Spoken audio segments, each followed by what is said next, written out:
Christmas tree. Hi everyone, welcome to Susie Q from the block. I was trying to fit my Christmas tree into my video, maybe to make it look all pretty and Christmassy and I really don't like Christmas. Yes, I just think it's the biggest, stupidest idea ever invented by capitalism. And to me, I just feel as if the true meaning of Christmas has just completely disappeared. And I remember the days of going to church on Christmas Eve and singing Christmas carols. And when I was at school, we used to go Christmas carol singing, knocking on doors and collecting money for charity. I know it's hard to believe that I did these things, but yeah, does that look weird? Yeah, anyway, probably, whatever. So yeah, and these days you can't really go out carol singing, knocking on doors. Well, I'd look a bit strange. Yeah. Yeah, you know what I mean. It's true, isn't it? Yeah, okay. Oh, and I forgot to say the other day, have I got the London look? Because I've been to London. And also, something else I forgot to tell you. I weren't sure if to actually, but Marie, well, when we got off the train, she said, she wanted to take a photo of a red bus. I don't think actually she'd ever been to London before. And, we live in a town and it's a very slow kind of pace of life, and obviously city is a lot quicker. And obviously to cross roads you've got to be really quick on your feet, obviously. And I didn't think that Marie was this stupid. And I'm still laughing about it even now. And crossing roads in London is quite difficult. It's not as bad as America, but you've got to have your wits about you. And obviously any person with their head screwed on knows to cross a road, when the green man is sort of flashing, not when the red man is on.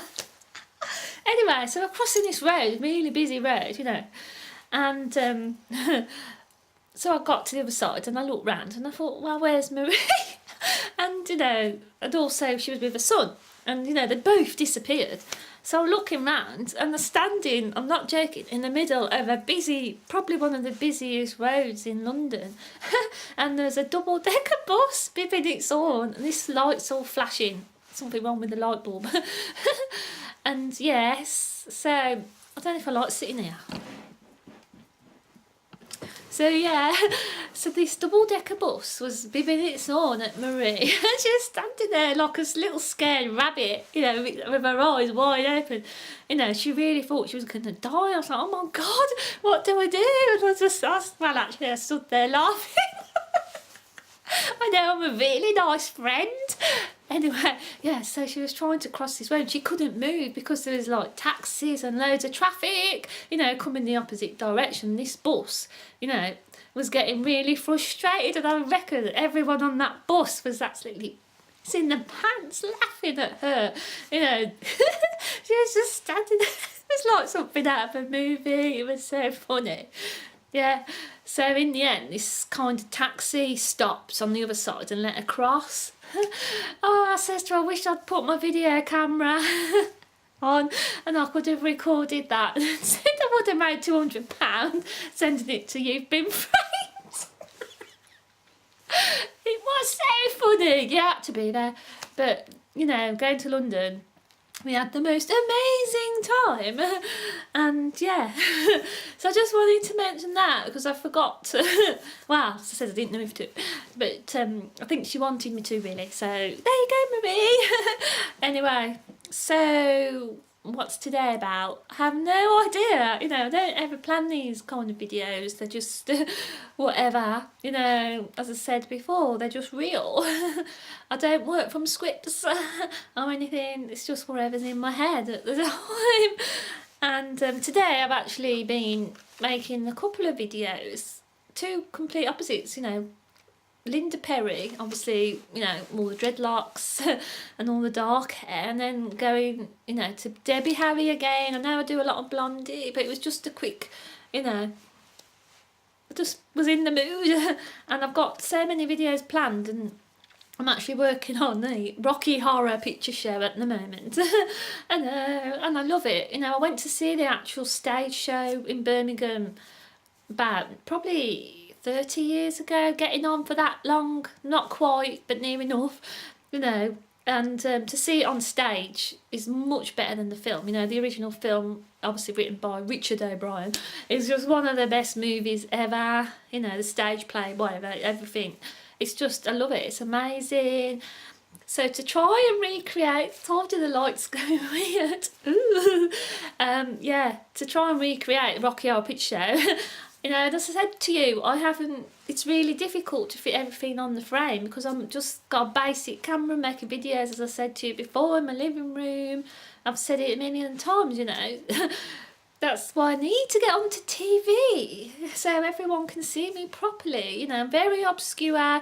Nobody knows about me, really.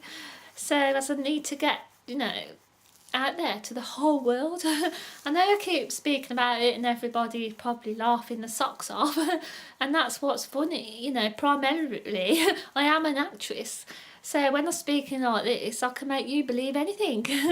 And I make it myself believe it as well, and that's how I do things. You know, as I keep saying it. How do you know I've even really auditioned for Britain's Got Talent? I could be having you on. You don't know. I know I've took some photos, but that could have been any time. Couldn't it, really? You don't know. I could just, and then one day I'll laugh and say, yeah, you don't know, do you, really? Ooh. So, I don't know. You'll see, I don't know. Actually, Simon Cowell's commissioned Britain's Got Talent for another 3 years. And I'm just wondering, you know, ooh, the light's going weird, as I said, ooh, scary. If Britain's Got Talent is going to last that long, you know, because the British public are getting bored of it, you know. They really are, obviously because I'm not on it. And I'm the only sort of person that can save the show, you know.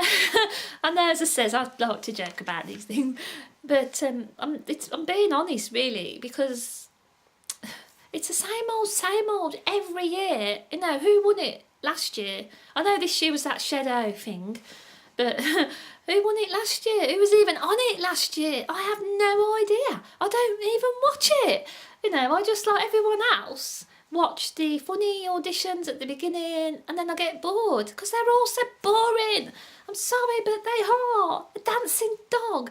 And actually, you know, when I was at Britain's Got Talent, you know, I was there really. And, you know, as I said, everyone, you know, that's one of the reasons, this is one of the reasons why I'd love to go back and see everyone, because there's such a really good crew who actually work there. They like to have a laugh with you. And, you know, I was a bit nervous, and I says, oh God, you know, what would they think of me, blah, blah, you know, what you say to people. And, you know, one of them who actually works said to me, well, you got to be better than a dancing dog. And it was funny, but that's what I'm trying to say, is even Britain's Got Talent laugh at Britain's Got Talent. You know, it's got this stigma attached to it, and it's very controversial. And people probably say to me, why do you want to go Britain's Got Talent? They're just jealous, obviously. You know, even to be really crap is still difficult to get onto Britain's Got Talent, because you've got to be the crappiest of the crap. You know, so it would be a real achievement. As I says, I'm not bothered any shape or form I can get onto TV, and obviously Simon Cowell would actually own me if yeah, I know I laugh about it, but you don't know. And nobody knows the future, really, do they? You know, and I'm just making these crazy videos because everyone likes a giggle. And I like to just ramble. And yeah, that's it really. And I'm probably going to make lots more of these sort of crazy videos, because, you know, as I said, you just don't know what's going to happen. in the future and I says I'm the only person that can save the show. you know, 3 more years of Britain's Got Talent.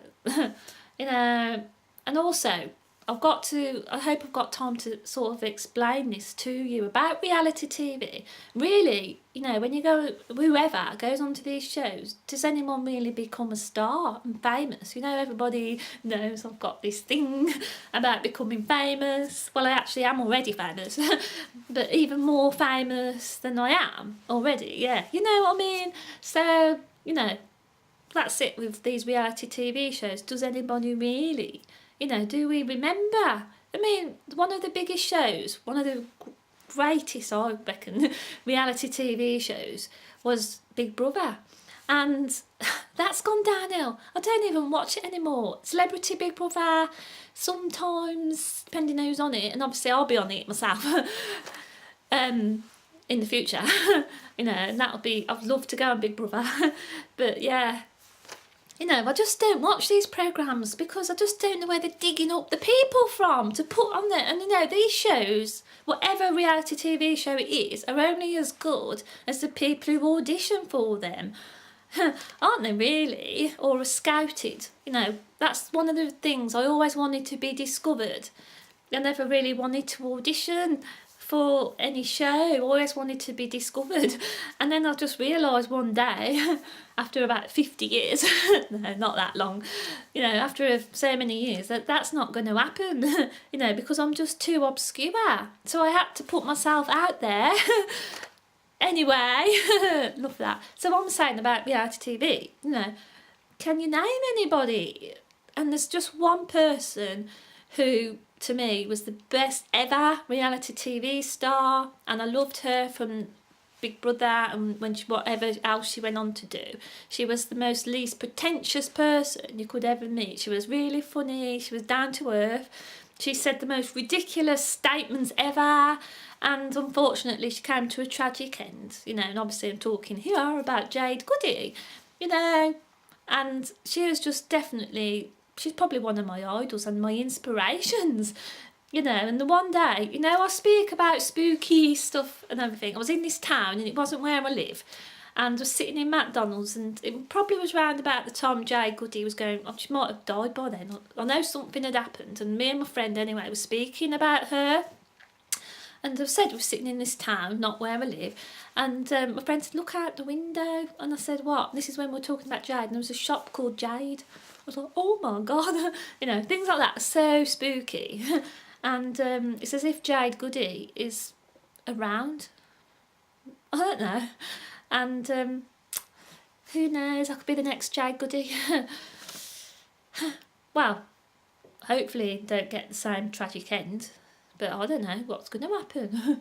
That's a weird thing to say, but I just don't know. That's what I'm trying to say here. So many tragedies happen in this world that you just got to grab the bull by the horn. Sometimes look at what happened on the other day, 30th. So it was, with the Paul Walker, from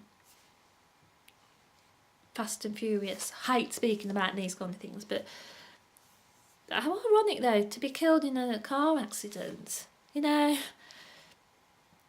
that's what I'm trying to say. So young, he was only 40, and 1 minute you're here, and the next minute you're gone in a puff of smoke. And that's why I don't care if anybody laughs at me, or if when I get onto TV everybody thinks it's funny, but that's the whole idea. When I first started making videos, someone said to me that people are laughing with you, not at you. And that's, that's so true. And, I know, whatever anyone says, it just don't bother me. Well, some people probably take it to heart, maybe a little too much. I don't know, I'm going to shut up. And I'll catch you later, dudes. So thanks for watching. Susie Q from the block. Catch you later. Ciao for now.